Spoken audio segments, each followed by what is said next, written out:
Aujourd'hui, je vais vous partager le psaume 1 au verset 1 à 2.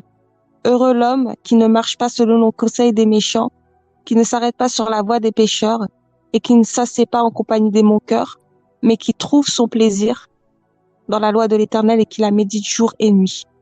Donc voilà, donc Dieu nous dit que heureux l'homme qui euh, qui s'appuie sur sa parole, qui la médite jour et nuit et euh, et qui ne s'arrête pas sur la voie des pécheurs. C'est vraiment la parole de Dieu qui nous fait pratiquer sa justice et la droiture de Dieu. Et il faut vraiment méditer cette parole jour et nuit et vraiment l'implanter en nous pour porter du bon fruit devant Dieu, en fait. Et ne pas se laisser corrompre par la voie des méchants et pratiquer ce qui n'est pas juste à l'égard de notre Dieu. Et vraiment, c'est important de mettre en pratique la parole de Dieu, de la méditer jour et nuit pour que nous puissions porter du fruit digne de la justice de Dieu et que nous puissions ensuite parvenir à son salut, parce que sans la parole de Dieu, nous ne pouvons pas être agréables à Dieu, nous ne pouvons pas marcher dans toutes ses voies. C'est en méditant sa parole jour et nuit qu'on parvient à faire sa justice, à faire ce qui est bien à ses yeux et qu'on parvient aussi à pouvoir obtenir notre salut en lui. Car seule la parole de Dieu, qui est que l'on médite jour et nuit, peut porter en nous de bonnes semences et nous faire marcher dans toutes ses voies. Sur ce, je vous laisse sur cette parole et que elle soit méditée. Je partage dans le psaume 51. Avant tout, il faut avoir l'esprit de pardon. Pour que tout soit exaucé, il faut avoir l'esprit de pardon. Ô Dieu, aie pitié de moi dans ta bonté, selon ta grande miséricorde. Efface mes transgressions, lave-moi complètement de mon iniquité et purifie-moi de mon péché. Car je reconnais mes transgressions, mon péché constamment de jamais. J'ai péché contre toi seul et j'ai fait ce qui est mal à tes yeux. En sorte que tu seras juste dans ta sentence, sans reproche dans ton jugement. Voici, je suis né dans l'iniquité, ma mère m'a conçu dans le péché. Mais tu veux que la vérité soit au fond du cœur, faites donc pénétrer la sagesse dedans de moi. Purifie-moi avec les eaux que je serai pur, lave-moi, je serai plus blanc que la neige. Annonce-moi l'allégresse et la joie, et les eaux que tu as brisées se réjouiront. Détourne ton regard de mes péchés et efface mes iniquités. Ô Dieu, crée en moi un cœur pur. Renouvelle en moi un esprit bien disposé. Ne me rejette pas de ta face, ne retire pas ton esprit. Saint, rends-moi la joie de ton salut et qu'un esprit de bonne volonté me soutienne. J'enseignerai tes voies, ceux qui les transgressent, le pécheur reviendront à toi au Dieu de ma foi. Délivre-moi du son versé, ma langue suivra ta miséricorde. Seigneur, ouvre mes lèvres et ma bouche suivra ta louange. Ouvre mes lèvres et ma bouche suivra ta louange. Ouvre mes lèvres et ma langue. Ô Dieu, Dieu de mon salut, délivre-moi du son versé, ma langue célébrera ta miséricorde. Seigneur, ouvre mes lèvres et ma bouche célébrera ta louange. Si tu eusses voulu des sacrifices, je t'en aurais offert. Mais tu ne prends pas plaisir aux sacrifices des holocaustes et des victimes tout entières.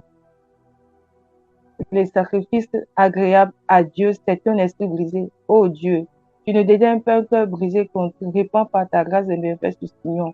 Bâtis les murs de Jérusalem, alors tu agréeras des sacrifices de justice, des holocaustes et des victimes tout entières, alors on offrira des taureaux sur ton autel. Je lis ce psaume juste pour nous dire que le psaume 51, pour nous dire ce que nous connaissons déjà, que le psaume 51, pour que nos prières soient réellement exaucées, nous devons nous débarrasser de tout ce qui pouvait nous empêcher, tout ce qui pouvait nous déranger le cœur, les pensées. Car quand nous venons vers Dieu, nous devons avoir le cœur pur, l'esprit pur, les pensées pures.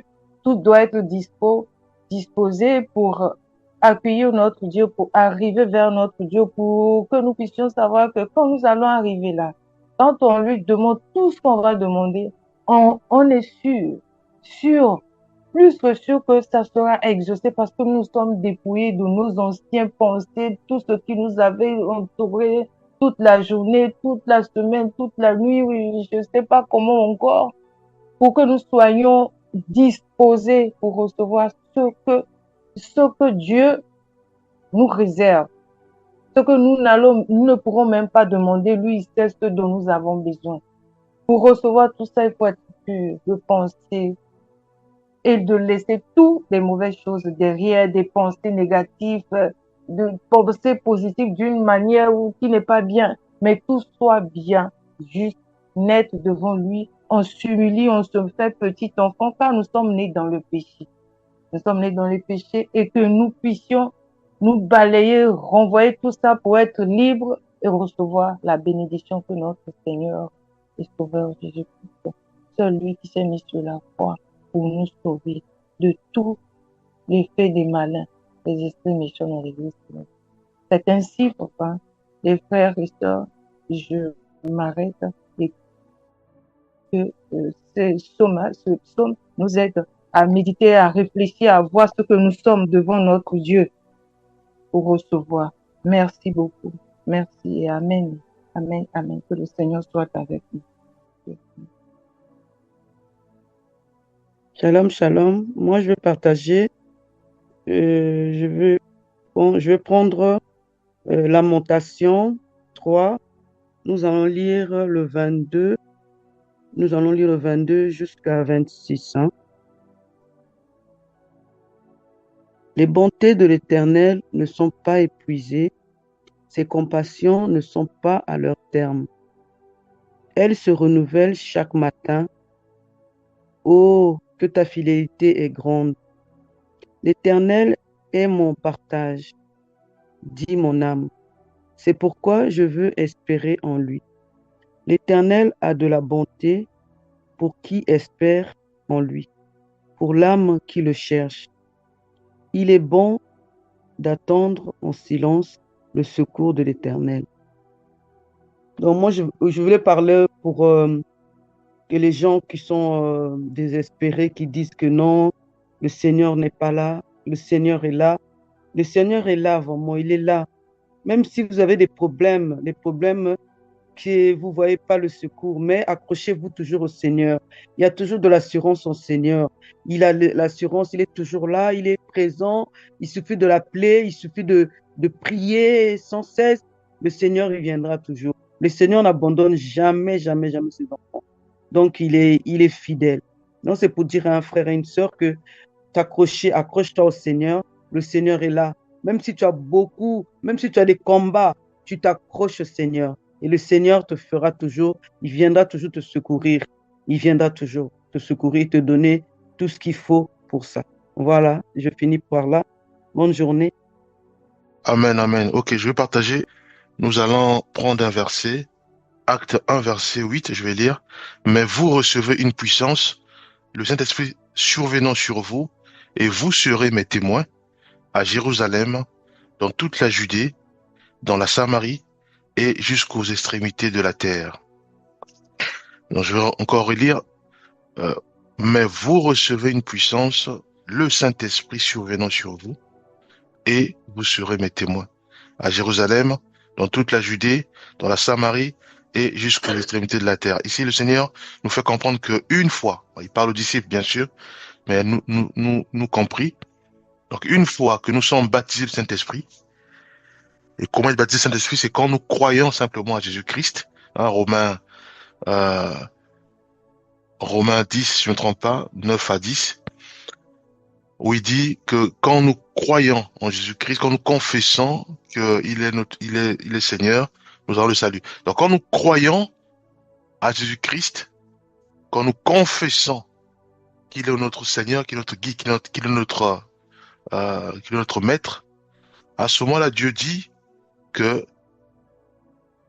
nous appartenons à Jésus-Christ, nous sommes devenus une nouvelle créature, et que, selon sa bonté aussi, nous sommes baptisés du Saint-Esprit.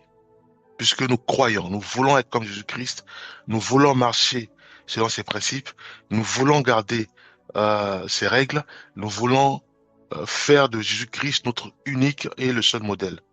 Et à ce moment-là, Dieu dit que nous sommes ses enfants, et Dieu dit que nous venons de naître. Et à ce moment-là, nous sommes baptisés du Saint-Esprit. Il est là maintenant pour nous coordonner, pour nous guider, pour nous corriger, pour nous fortifier, pour nous relever, dans les temps de difficulté. Voyez-vous? Et maintenant, le maître dit ceci. Jésus-Christ dit ceci. Il dit, mais vous recevrez une puissance. Le Saint-Esprit survenant sur vous. Donc, nous savons tous que la puissance, ce n'est que le Saint-Esprit. Donc, lui, il va venir en nous. Et c'est lui maintenant qui va commencer à nous canaliser, à nous enseigner, à nous fortifier, à nous convaincre du péché et aussi à nous arrêter quand nous prenons des mauvais chemins sans se rendre compte. Et le Seigneur dit ceci. Pourquoi cela? Il dit, et vous serez mes témoins. Voyez-vous? Donc ici, le Seigneur nous appelle il dit, et vous serez mes témoins. Nous devons être les témoins de Jésus-Christ à travers déjà les membres de nos familles, nos quartiers, nos nations, hein, et un peu plus loin. Voyez-vous? Donc, comment être témoin de Jésus-Christ? C'est quand nous reflétons Jésus-Christ. C'est-à-dire qu'à travers nous, ceux et celles du dehors, ceux et celles qui nous observent, voient en nous Jésus-Christ. Voyez-vous? Donc, le but même d'être baptisé du Saint-Esprit, c'est pour ensuite être témoin de Jésus-Christ. Pour ensuite faire en sorte que tout mon quartier, ou toute ma maison, ou même toute ma commune ou ma ville puisse voir Jésus-Christ à travers moi, donc puisse réellement venir à Christ. Voyez-vous? C'est ça la mission que le Seigneur donne à ses disciples. Et par ricochet, nous, puisque nous sommes aussi disciples de Jésus-Christ. Voyez-vous, il dit, vous recevrez une puissance. Le Saint-Esprit survenant sur vous, et vous serez mes témoins à Jérusalem, dans toute la Judée, dans la Samarie et jusqu'aux extrémités de la terre. Donc nous devons prier au nom Seigneur. Aujourd'hui, le Saint-Esprit est sur nous. Le Saint-Esprit est en nous. Le Saint-Esprit nous parle, nous guide, nous conduit. Maintenant, il y a la deuxième étape à faire, qui consiste à être témoin de Jésus-Christ dans nos quartiers, enfin dans nos maisons d'abord, dans nos quartiers, dans nos communes, arrondissements. Voilà, que Dieu nous aide. Dans la prière, Seigneur, aide-moi à être réellement témoin de Christ dans mon pays. Comment faire? Donne-moi les stratégies. Comment enseigner ta parole? Comment faire en sorte que mon quartier qui ne te connaisse pas puisse te connaître? Comment faire en sorte que ma maison qui ne te connaisse pas puisse te connaître? Voyez-vous, c'est ce que nous devons faire, puisque c'est la deuxième partie. Vous recevez une puissance, et ensuite, Dieu nous dit que nous serons des témoins. Voyez-vous? Et ici, le Seigneur donne les détails en disant à Jérusalem.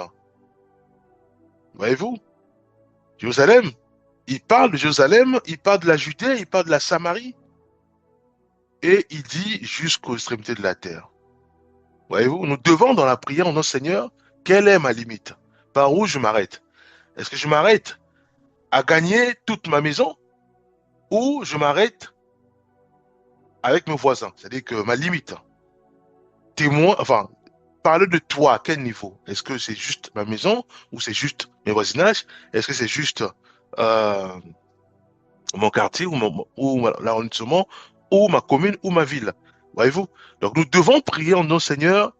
Je veux absolument appliquer ce verset et j'ai pas toutes les billes, j'ai pas la direction, j'ai pas l'orientation, j'ai pas la sagesse. Donne-moi toutes les billes, donne-moi la force, enlève-moi la honte, mais fais-moi grâce d'acquérir la connaissance qui vient de toi pour ensuite être témoin de Jésus-Christ dans ma maison, dans mon quartier, de sorte à ce que je puisse observer par la suite, avec le recul, je puisse observer par la suite que toute ma maison a gagné à Christ, tout mon quartier a gagné à Christ. Voyez-vous? Maintenant, donne-moi les stratégies, comment faire, comment y arriver, par quoi commencer, quels sont les outils. Dieu y parle, il va nous parler. Voyez-vous? Puisque nous sommes alignés sur sa parole, vous recevez une puissance, voyez-vous, et ensuite, vous serez mes témoins. Donc, nous devons faire ainsi. Nous allons prendre un dernier verset. Nous allons prendre Jean 13, verset 34 à 35. Je vous donne un commandement nouveau. Aimez-vous les uns les autres, comme je vous ai aimé. Vous aussi, aimez-vous les uns les autres. À ceci, tous connaîtront que vous êtes mes disciples, si vous avez de l'amour les uns pour les autres. Alors donc, bien sûr, il est question d'être témoin de Jésus-Christ. Il est question d'être témoin de Jésus-Christ dans nos maisons jusqu'aux extrémités de la terre. Mais le Seigneur dit aussi que nous devons le faire par amour. Puisqu'il dit, si on n'a pas l'amour, du coup, nous ne sommes pas disciples de Jésus-Christ. Voyez-vous? Donc, tout cela doit se faire par amour. Alors, je suis, par exemple, sur le terrain, en train d'évangéliser. Après, il y a les actions humanitaires. Alors, plus il y a du monde, certes, il y a des vivres. Certes, il y a des vivres, je peux donner la nourriture. Voilà, les gens arrivent, ils sont consolés. Voilà, ils sont fortifiés. Alors, plus il y a du monde et que, voilà, donc, je ressens le poids.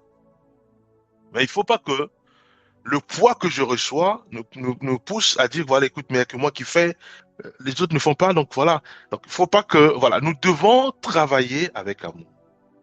Voyez-vous, même si la charge, elle est énorme, elle est énorme, mais nous devons réaliser que on le fait pour le Seigneur, nous devons distribuer les vivres jusqu'au dernier, voilà, jusqu'au dernier. Donc, pas se plaindre en disant que voilà, je comprends pas, il y a que moi qui fais, voilà, sachant que nous sommes nombreux et puis il y a du monde qui arrive.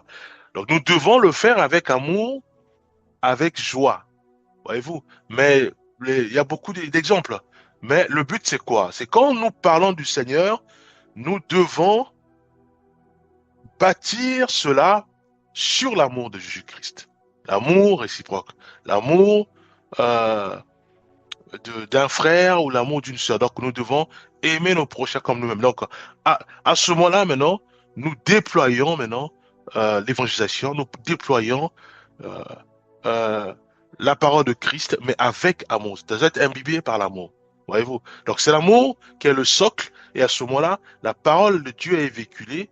Et les bien-aimés qui sont en face, ça peut être dans ma maison, dans mon quartier, dans ma commune, dans mon pays aussi, hein, jusqu'aux extrémités de la terre, ils sont édifiés et ils sont touchés par l'action d'amour puisque c'est le Saint-Esprit qui fait tout cela. Voyez-vous? Alors, voilà ce que je tenais à te partager. Je laisse la parole à notre bien-aimé Théo. Amen, amen. Gloire à Dieu pour ce message. J'aimerais avancer dans cette même perspective, parlant du travail de l'Esprit en nous, quand le Seigneur dit « Vous serez mes témoins ». Vous savez, souvent lorsque nous parlons du témoignage ou du fait d'être témoin, la tendance c'est que nous voyons automatiquement sortir pour aller témoigner que Christ est vivant, changer vos vies pour entrer dans le royaume des cieux. Souvent, le témoin ou le témoignage est lié au service. On ne doit pas oublier que avant le Saint-Esprit, disons avant que le Saint-Esprit ne vienne sur les disciples, Jésus les avait déjà envoyés. Plusieurs fois, il leur envoyait en mission en disant « Allez prêcher l'évangile, allez guérissez les malades, purifiez les lépreux et annoncez le royaume des cieux. » Mais quand on dit « Vous recevrez une puissance, alors vous serez mes témoins », on comprend que ce n'est plus ce niveau-là.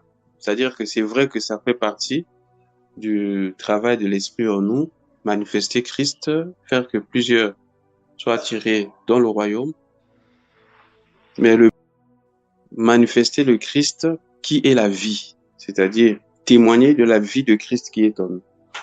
Nous marchons avec lui, donc c'est cette vie-là qui est en nous que nous manifestons auprès des hommes. Voilà pourquoi Vous avez vu ce que le frère a donné le passage qui dit « Aimez-vous les uns les autres, alors tous connaîtront que vous êtes mes disciples. » Or, Romains 5,5 dit « Il a répandu dans nos cœurs son amour par l'Esprit. » Donc, c'est l'amour de Dieu répandu dans nos cœurs par l'Esprit qui nous permet de manifester l'amour éternel qui est en Christ, afin que vraiment, lorsqu'on nous verra, lorsque les hommes nous verront, sauront que vraiment ceux-là appartiennent à Christ, ceux-là sont vraiment des témoins de Christ. Donc, vraiment que Dieu nous aide à être vraiment des témoins, non pas seulement en regardant aux dons spirituels, mais surtout aux fruits de l'esprit. Parce que la Bible dit que nous sommes une lettre écrite. C'est-à-dire que si on veut lire la parole de Dieu, on doit voir notre vie, notre manière d'être, notre manière de faire.